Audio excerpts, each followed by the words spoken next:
Hey Reefers, welcome to our first official episode of Reef Maniacs TV. Since we're in the beginning of our channel, we're going to start from the beginning of a marine aquarium. We're going to take you through the steps of setting up your first marine aquarium.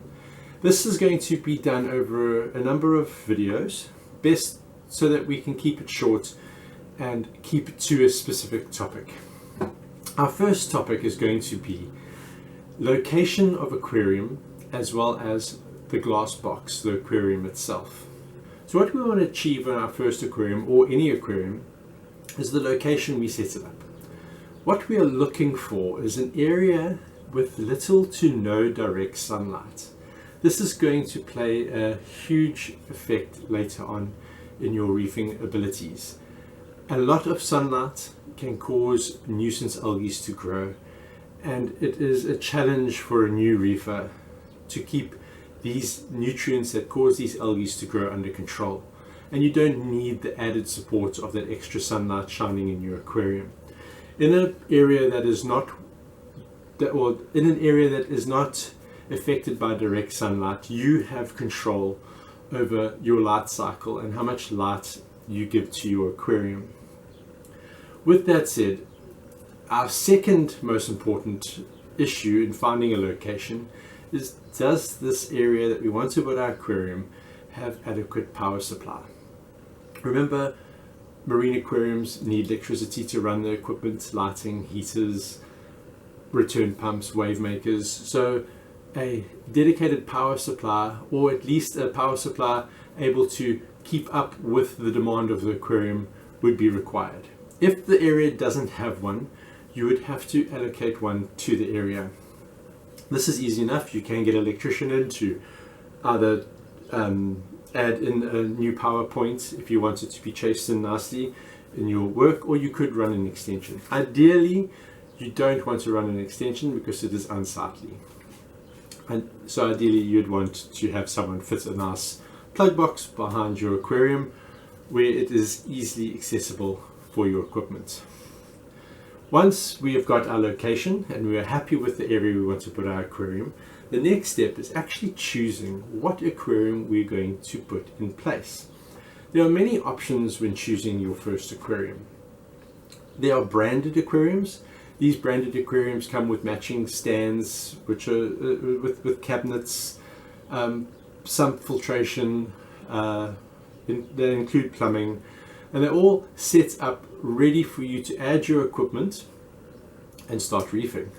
The other option, if these aren't suited for you, let's say you're not happy with the sizes that they give you in the catalog, there is custom built aquariums. Now with custom built aquariums, you would need to find a builder in your area, as shipping an aquarium will be quite costly and there are risks involved if they are not packed correctly. So best to find a builder in your area, or a custom builder that is able to ship aquariums to you. With custom built aquariums, you would need to have the aquarium built, obviously, stand. If you wish to build a cabinet around the stand, your sump and your plumbing. A custom builder normally offers all these services. If not, building a stand, you may need to go to an engineering firm and a carpentry cabinet builder to build your cabinet around the stand.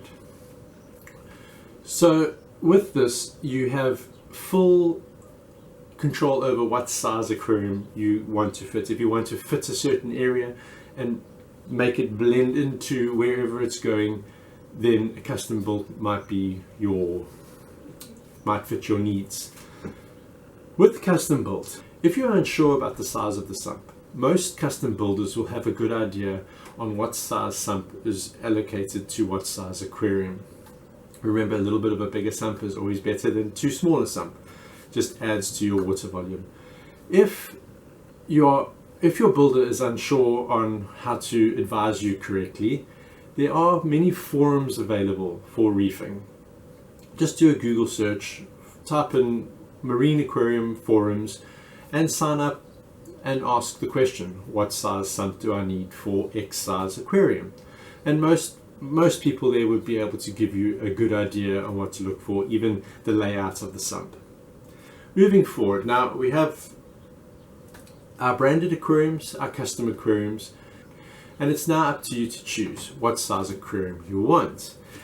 There are a few factors to look at. If it's your first aquarium, too small can be a nightmare to control. Easy to maintain as it's a small volume of water, and if you need to do water changes to rectify an issue, it's a small amount of water. If it's a large aquarium and it's the same issue where you need to rectify something, it's a large amount of water to fix. So going forward, the best piece of advice I could give is not to go too small and not to go too large. And in my sort of personal size range to start off with would be, I know it's quite a large range, but anywhere from 80 liters to around 350 liters is a nice first time aquarium. Obviously the size will depend on your budget and the area allocated for your aquarium. Now all is left is to make your choice. The next step would be what type of aquarium you want to set up.